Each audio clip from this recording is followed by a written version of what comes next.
बड़ी खबर आ रही है और ये बहुत चिंताजनक खबर है, भयावह खबर है। ये खबर है कि वॉशिंगटन यूनिवर्सिटी के स्कूल ऑफ मेडिसिन ने एक जानकारी सामने रखी है जिसकी वजह से हड़कंप है। स्कूल ऑफ मेडिसिन जो वॉशिंगटन यूनिवर्सिटी का है, उसका ये कहना है कि कोरोना से ठीक हो चुके लोगों में मौत और गंभीर बीमारियों का खतरा है। जो ठीक हो चुके हैं उनमें ये खतरा बना रहता है, गंभीर बीमारियों का खतरा है और उनकी मौत होने का खतरा है।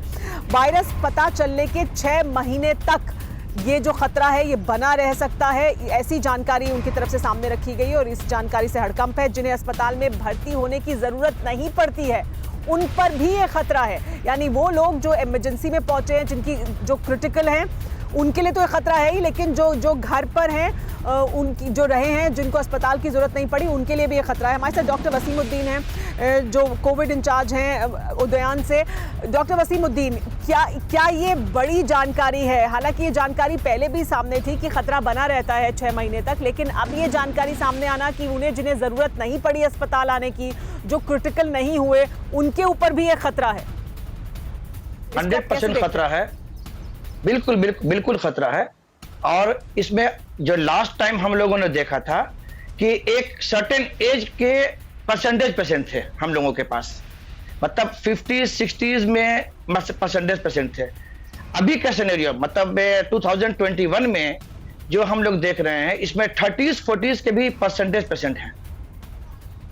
और अभी का ये सिनेरियो है कि पेशेंट को हम लोग स्टेबल कर करके ऑक्सीजन का उसका सिचुएशन को बिल्कुल मेंटेन करके डिस्चार्ज कर रहे हैं। घर जाने के बाद 2 दिन बाद फिर से उनका ऑक्सीजन रिक्वायरमेंट बढ़ रहा है, पेशेंट डिस्ट्रिक्ट हो रहे हैं और नेचुरली इतना ज्यादा डिस्ट्रिक्ट हो रहे हैं कि दे आर कंपेल्ड टू री एडमिशन।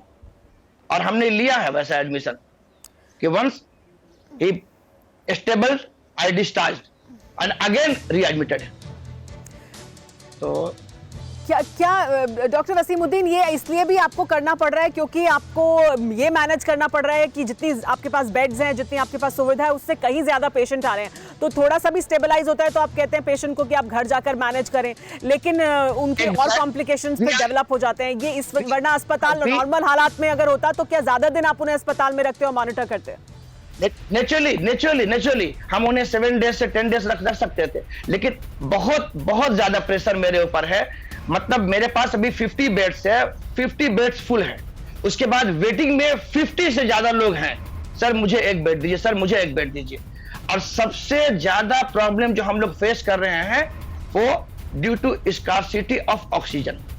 हम नहीं दे पा रहे हैं ऑक्सीजन प्रॉपर अपने पेशेंट्स को। थोड़ा भी ऑक्सीजन का रिक्वायरमेंट बहुत ज्यादा हो रहा है तो मुझे लेने में डर लग रही है पेशेंट को।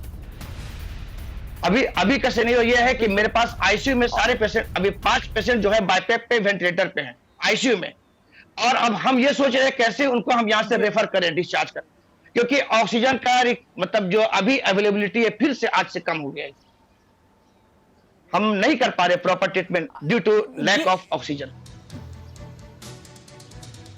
आपको क्योंकि आप बता रहे हैं कि 50 पेशेंट्स हैं और 50 वेटिंग में, मतलब जितने आपके पास पेशेंट्स हैं उससे कहीं ज्यादा वेटिंग में भी लोग इंतजार कर रहे हैं। क्या अस्पतालों को इसको लेकर भी लगातार जो पेशेंट्स हैं,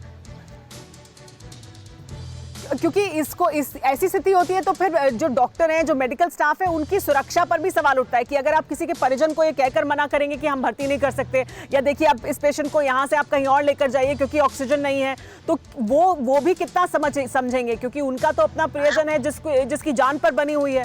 तो डॉक्टर्स के लिए तो सिक्योरिटी इशू भी फिर खड़ा हो गया है साथ में। Every day we are facing such problem. They became panic कि आप क्यों नहीं लेंगे, मेरा पेशेंट मर रहा है, हम कहां लेके जाएं, कहीं जगह नहीं है, कुछ कीजिए, आप यहीं पे ऑक्सीजन दीजिए। मतलब दे बिकेम पैनिक। और नेचुरली पैनिक होना भी चाहिए क्योंकि उनके भाई ओन ब्लड रिलेटेड है, मदर है, फादर है, ब्रदर जो भी है।